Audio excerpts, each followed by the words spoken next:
Page 18, a feather in the breeze. They call this a finger twister, I reckon. It's just your right hand is going crazy. I have some fingering suggestions, though. I usually do. Let's look this over. It's 2 pages long, treble and bass clef, 1 sharp in the key signature. We're in the key of G major, so make sure you can do the scales and arpeggios for G major and E minor, because that also has 1 sharp. And it's in 2/4 time. We got 16th notes all over everywhere. Well, we're going to take this nice and slow. Now, when you're first working it out, sometimes you can just forget the rhythm if you need to. Just work on the notes. And what I'd like to do, if possible, is connect it all. You can't, but we do the best we can. So in the right hand, the notes are here, but it has the ABA above it, so you're up here. Here, and you just take this slow and easy. The fingering is fine.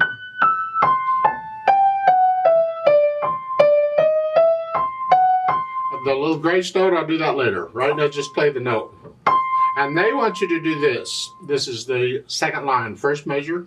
They want this.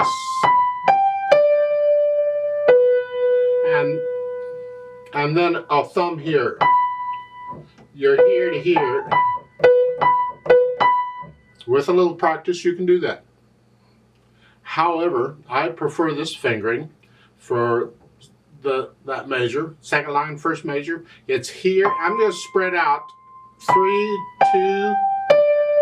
I'm going to get all of these in one hand position. Just going to spread out. I don't have to cover all of them at the same time. I can move the hand down as I go. So it's 5, 4, 3, 2. If you can rest that, and 1. I'm going to end on 1 here, and then 2, because this motion from 1 to 2 is very small, and this moves, so I can do that more easily than 2 to 1, and that's why I'm suggesting it. However, you can do the fingering in the book if you'd rather, but I'm going to do that, and then it's just a 2, 3, 4, 1, and I'm back to the fingering that they have.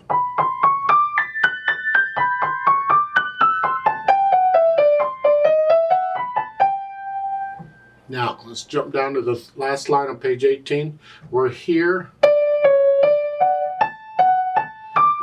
Again, the wavy line, I'll do that later. Just right now, it's here. And for the next one, they want 4, 2, 2, 4 again.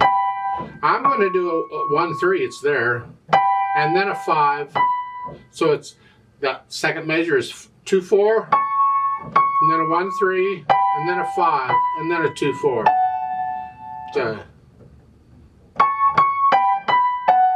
I find that a little easier. However, you can do the fingering in the book if you'd rather.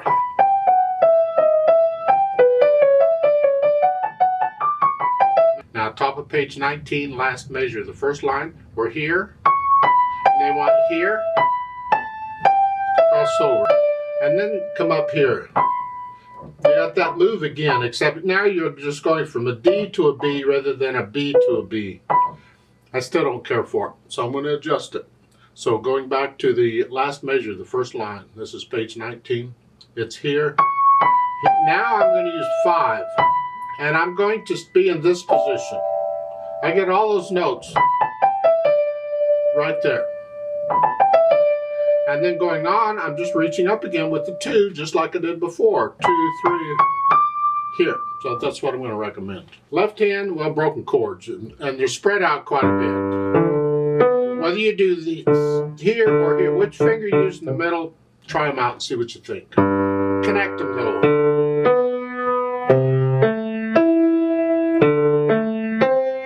Can't connect all of them.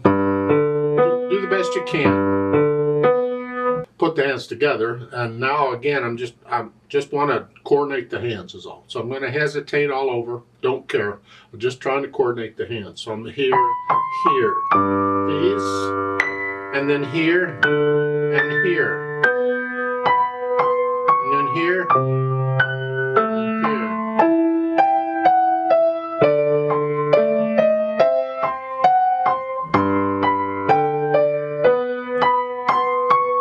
Now, in this left hand, make sure you're holding these quarter notes down. The full count.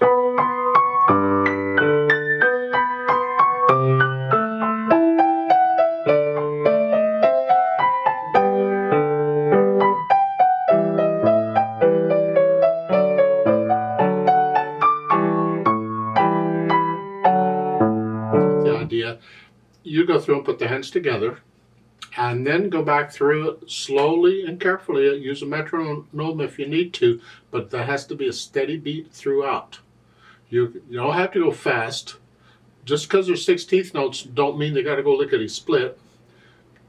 Even in control is more important. And once I have that, I can think about the articulation, which they don't give a lot, but we got some ornaments to deal with. You're going to connect this, lift up. Just a little. You don't have time for a big lift. Just a little lift up. It's like the last note of each of these is staccato. Well, that's for the lift. You don't have to actually play them staccato. In a way, you are playing them staccato, but it's because of the phrasing that you.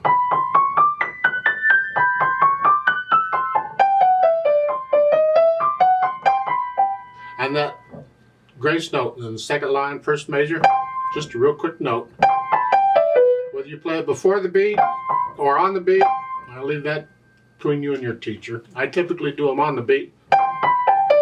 And lift up. Well, you have to lift up, you gotta move. But there isn't a lot of time, that's why I like this fingering.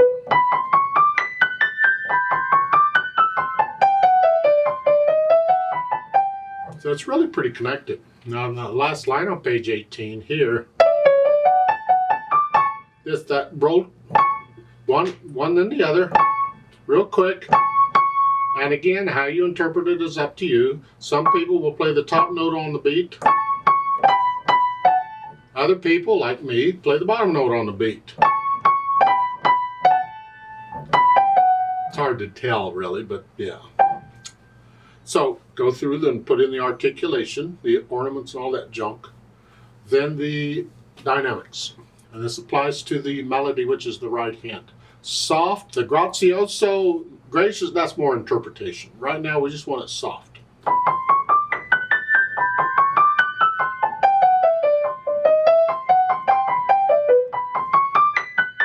Just soft until the third line down, second measure. Here, pick up going on. Come up to moderately loud, mezzo forte.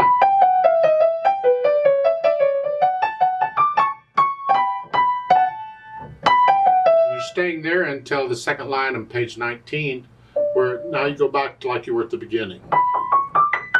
Soft. Now you do get hairpins.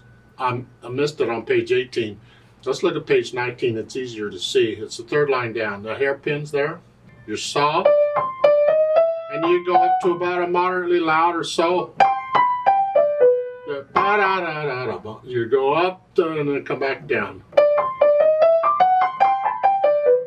And then at the bottom, the more endome just means die away. Softly. And then it's soft. Very soft. Pianissimo. Left hand, keep it in the background. Out of the way. Then the speed. Well, good luck. Allegretto is somewhere in between moderato and allegro, but it really doesn't matter because it's up to how well you can do the 16th notes. They have to be smooth, even, and controlled. Well, so how fast can you do that?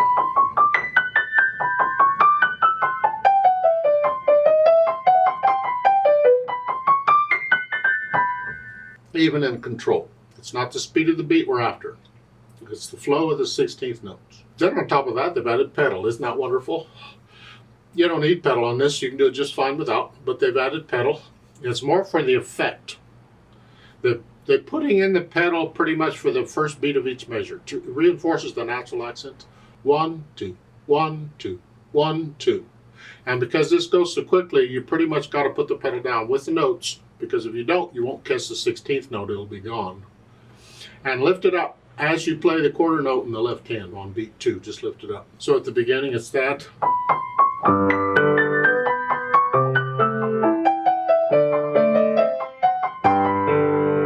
That's pretty much the pedal.